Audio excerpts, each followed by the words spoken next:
What you're about to watch is a special private training session for people who bought a copy of my book, Built to Serve. Enjoy. What's up, insiders? How we doing? We can go over the topic, or we can just go around. Like, what are you guys working on? How can I help? You know, what are you going through right now? Goals for the end of the year, new year? Just basically where you're at and how I can give perspective. And we just go around. So it's an intimate group.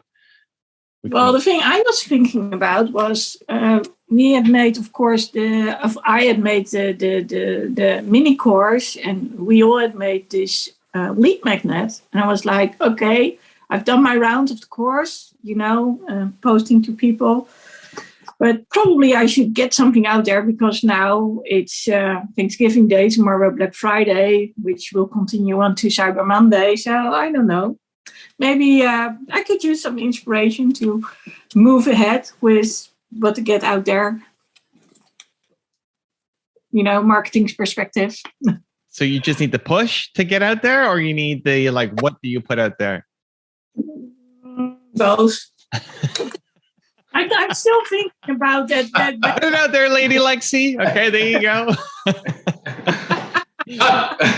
All right, next. No, I mean, what I honestly, I've never been one for the sales or the contests or that kind of stuff, but it can be a big deal. So, if you want to join in, it's not too late. In Brandlytics this morning, we had a woman who we're basically planning her Black Friday sale, and how to do that on YouTube. And she's already sold thousands through it, and it's Thursday, I guess, so there's still time to put it up, make it happen. Yeah, it's just deciding and putting it up. Yeah, the question was more what am I going to put out, because primarily I still do the coaching. And of course, I've got the ebook. I could promote the paperback version, but maybe do something with another course. I don't know. But the coaching doesn't seem like something you're going to sell on Thanksgiving. Could be anything. Could be any of the stuff that you sell. The coaching is probably the easiest one to put at. You have 40% off. Lady Lexi, Black Friday special. Get your package. Get your package in now. I mean, I think at this point, it's whatever is going to be the easiest thing for you to do, because it's already Thanksgiving. Tomorrow's Friday, so it's already here. So whatever the easiest thing for you to put up, now is not the time for overcomplicated. What I was thinking about, just came on top of mind, is this is the time of the end of the year that people actually get to experience being on their own, as in alone, and dealing with winter setting in, and when it comes to spending time with others, and at what expense, that then you really get into my field of expertise when it comes to do people actually say what they want to do with their family and their friends, or don't they do it? And if they're alone, what's going to happen then, when it comes to depression and possibly addiction? Yeah, that's a great time. I mean, this is the worst time for people. Yeah. If you're alone, this is the worst time. This whole month. Today's the 25th, right? Christmas is the 25th. Basically the next month and a half, if you're by yourself, is the worst. If you're struggling with depression or anxiety, and you just see all these happy people on TV and all the Christmas special shows and the smiling, and it's like, well, that's not my life. So yeah, that's who you're serving. That's the best time to. So what do you do? A challenge, or I don't know, just get a video out there?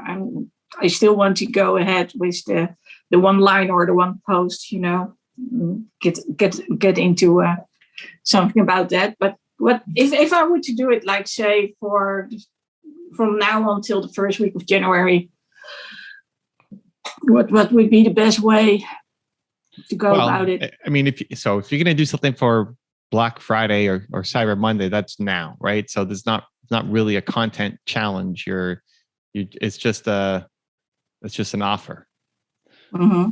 If you're gonna extend it to the first week of January, then what's the biggest thing that the people that you serve need help with over this next month? Getting through those holidays without getting depressed, basically. Yeah. So, but this is a great counterculture message where everybody is talking about having the family and the Christmas spirit and all that, and like New Year's as the great new hope for what we're going to create. That's most of the messaging out there, right? I mean, the amount of Happy Thanksgiving messages that I've gotten today from people on email and on Discord and on private messages, and it's just out of control, right? I think Americans also take it a lot more seriously than Canadians do. You know, we say Happy Thanksgiving, but it's not like people go out of their way to spend half the day like recording messages for each other. So while there's all that optimism and hope and positivity, and especially thinking about going into the new year, your message is, let's just get through this. It's like very opposite. Especially those who have lost their loved ones, during Corona or right. And so how do you get through it, right? Like if you look at people counting down until the new year, what's your version of the countdown? What do we need to do every day to count down just to get through it? Yeah. And that's where a challenge could be. I mean, you're a little tight on time, but it's doable. Yeah, so that's, or I could start with something and then turn it into a challenge. I don't know. My first thought was, let's get some videos, some content out there like daily, but it would be nice to turn it into a challenge. I think about like, what could be an evergreen thing that you use so that every December you've got your content going up, like surviving the holidays. Yeah. But then every day you're there for them. Every day for the next month, you're going to give them something. Yeah, exactly. So what do they need to hear? What do they need to do? What do they need to say? What do they need to get from you so that they can survive the holidays? Yeah. Okay. And every day they do something different. I can work with this. Can I jump in here, actually? Because it's actually topical with what you and Lady Alexi were talking about. I'm not sure if Evan or Lady can jump in here. I recently had a conversation with a good friend of mine. I'm friends with both the wife and the husband. I've known the husband since I was in grade school. And so we go way back, and they're going through a really rough time right now. And I don't know all the specifics, but the wife did tell me that her husband is having suicidal thoughts, and she made me promise not to approach him or bring it up. Cause I'm like a brother to both of them. So she needed to talk to someone. So she brought it up with me. And I'm supportive and there for her, but now I'm in this awkward situation where a friend of mine is going through a really hard time, and I feel like I can't even reach out to him. So I don't know if you have any input or advice for a situation like that. It's not maybe you can start spending some time one-on-one with him and just have an evening together. And then you can probably, shift it in the direction if you just ask how he's doing. And at some point, he probably will start talking about it. But make sure that you're alone with him so he can feel free to speak about it. So unfortunately, but technology the way it is, I should be able to figure something out. I'm in Costa Rica, he's in Canada. But he's also the kind of person that he has like 90 Facebook friends. Like he doesn't use technology. Doesn't. Mm-hmm. So I'm probably going to just have to teach him how to do a Zoom call or something and make him make him meet with me or something, right? So, but yeah, get on the phone. Talk to him on the phone. Yeah. I mean, whatever it is, maybe you're using WhatsApp, and you can call one another too. Yeah. I can do that. Get him to talk and really, just say, hey, catching up, right? Yeah. Well, not even just catching up. You can actually say, oh, well, with Thanksgiving Day, holidays are coming up. How are you doing? Mm-hmm. Yeah. There's a lot of guilt and shame in admitting to somebody, especially with guys, that you're struggling with something. So at the beginning, when somebody is struggling that deep, they don't even want coaching. Like, they don't want a plan to fix their life for next year. They're not ready for that. Well, all they want is to feel like they're not alone and they have someone to talk to. So the plan to call is great, whether you're calling them on the phone, whether you teach them how to use Zoom, but it's really just your best technique is not to try to help them, but just try to listen to them. You just be there with them. I agree. This is what we have a hard time doing. Like, when we learn something, we're on our growth path, we want to go help all the people who are around us and encourage them. And you have all the right answers. Like, you could say, oh, go watch this video and go read this book and go, but it's like, he's not in the advice that you're giving him. All he feels is judgment, even though it's love. To say, hey, you should go watch this Tony Robbins video or Evan Carmichael video, whatever. I literally told the wife when I was talking to her, I literally said, have you guys, like, it just came to me in the conversation. I was like, have you guys ever seen Tony's I'm Not Your Guru? And she's like, no, what's that? And I was like, well, you might want to put that on one night. They have to be ready for it, though. Yeah. Right? Like, when you start throwing, it's love for you, but it's seen as judgment.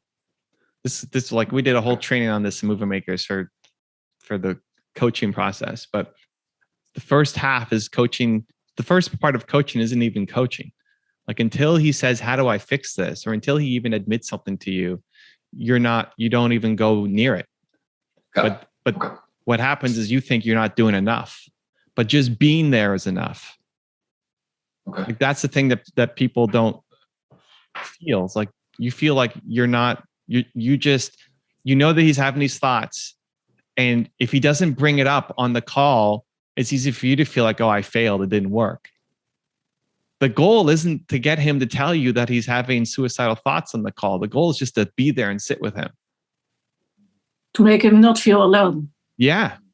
He actually knows, hey, there's someone to talk to. And, you could call like every day. I've got a friend right now who's in some problems because of her brother and her parents.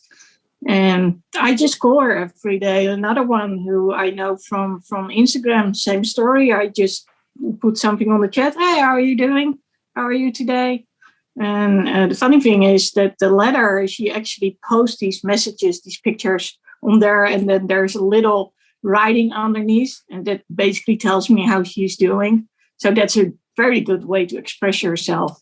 But just reach out. Whether it's with a message, a text message, a call, whatever. Just, hey, I'm here. I'm listening. Hi. If you want him to be vulnerable, the easiest thing to do is for you to lead with it yourself. So you talk about how maybe you're lonely in Costa Rica. Like, it's easy to see his friend. You're in Costa Rica. It's so warm. We're getting freezing cold here in Canada. You're off living the life and whatever, but it's not like faking anything, because I'm sure there's lots that you love about the life you have in Costa Rica. But what kind of sucks about Costa Rica? Or maybe you don't like being so far away from friends and family. Like, whatever you can authentically lean in on, that you just want to talk to him. Because guys often don't just talk. It's weird, right? It's like, hey, how about I just talk? What are we talking about? I don't know. Let's just hang out. Okay, but like, you're not watching a game, or you're not like, what are we doing? Just talking on the phone. For most guys, it's kind of weird. You hit it right on the head though, Evan. Like it is difficult. It is harder for men to do that. But I have a background in emergency services, and I had to go through a bunch of training, obviously, to work in those fields. And it's no secret to anyone who's in mental health that the majority of, and it doesn't matter where you are in the world, doesn't matter the culture. It's a scary statistic that the majority of suicides are male. Women don't typically do that. It's kind of a man thing, which is really, really terrible and sad. But well, it's because we don't open up and share what's going on. Whereas women don't have that same problem that we do. Yeah, totally. Yeah. So, like more women have done it as opposed to men. But thinking about shared experiences, it's easy to connect on shared experiences. So, is there something that you love doing that he loves doing that you can do? The classic is the football game or the hockey game or whatever. Watch it together, or watch a movie together, or play a game together, or just some kind of shared experience where you're not just sitting there awkwardly talking. I don't know if anything, like, you have any hobbies or anything that's kind of shared or joint. Yeah, I'm sure we do. I mean, we're both movie buffs. Whenever we get together, we've known each other for forever and a day, and we'll sit down and watch a movie together. So I could come up with an excuse to, we could both watch a Netflix movie while we're on the phone or something like that. Either together on the phone, or you watch it and talk about it the next day, or that too. Just something. If you can connect to, like, your missing connection, and could he help you by getting on a call every now and then because you're missing home and holidays are coming up or whatever. Again, you got to be able to connect to it. It feels real, not just a fake story. But the goal isn't to have him admit to you that he has suicidal thoughts. Like, you're helping just by being there. Because as long as that becomes the goal, then you're always like trying to pull at it and open this door, and it's like it's easy to see through at some point, because then you're going to get frustrated that he's not telling you. Yeah. And then he's going to shut down even more. So just being there with him is tremendous value. Do you have any idea why he's suicidal? Do you know why? I don't have all the details. No, I didn't. I just got a really emotional Marco Polo from his wife, and I'm very, very close to both of them. Their kids are like my nieces and nephews, right? And so it's, and she probably only had time to share so much in that private moment. So, okay. I mean, at the end of the day, you don't feel connected. You don't feel valuable. You don't feel like you belong. I mean, it's without the specifics, right? That it's somewhere in that realm. So you just being there, honestly, could be life-saving, right? Like, maybe he's about to do something the next day, but talking to you makes him fills up. Even if it fills up 3% of his battery, that's 3% more than he had yesterday. Yeah, it could be the difference maker. Yeah. Yeah. Often it is. Like, it's just building a little bit of momentum. So it's not judging yourself for, like, that is tremendous progress. And don't jump to coaching or solutions. He doesn't need solutions. He doesn't want solutions. Yeah. When they ask. I don't want him to feel judged, like you were saying. But they do, right? Like, when they're in the hole, they feel judged. And when you're, a lot of super depressed people have a really hard time. Like, a lot of suicidal people have a hard time with something like Tony Robbins, because, like, God, that guy's too crazy. I'm not joining that cult. Forget that guy. And what all they really need is a hug, because they're already prejudging it. So they don't. Even though it's love, it's one of the hardest things. You're giving love, but it comes across as judgment, and then they pull away even more. Mm-hmm. So you're just being there, and you're waiting for them. It's like the watch pot doesn't boil. It's like, that's what it is. It's like, you don't see the water boiling, but then it will. It is. It's already happening. Transformation's already happening just by you being there. And at some point, he's going to ask, hey, how do I X? And you don't even have to have an answer. Just the fact that he has somebody to share it with, just listening alone is value. Mm-hmm. Yeah, that's powerful. Yeah, thank you. It's really challenging because it feels like it's so slow.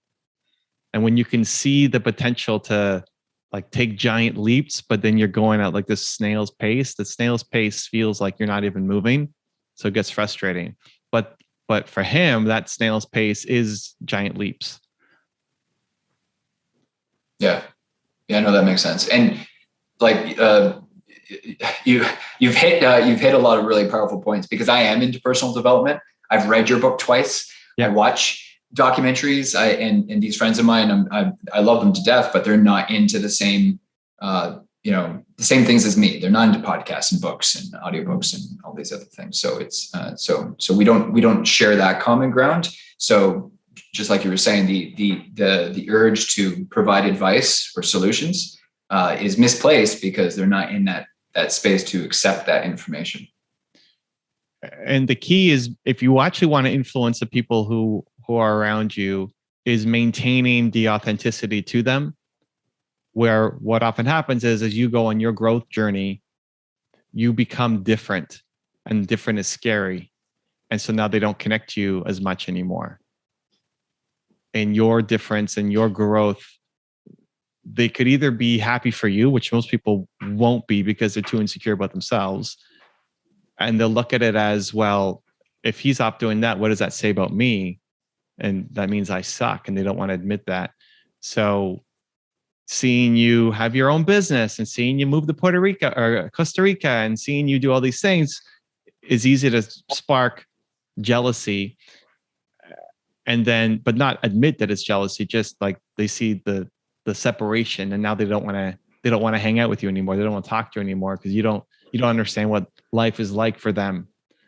It's like the super successful rapper who now can't go back to the streets because like you're so different.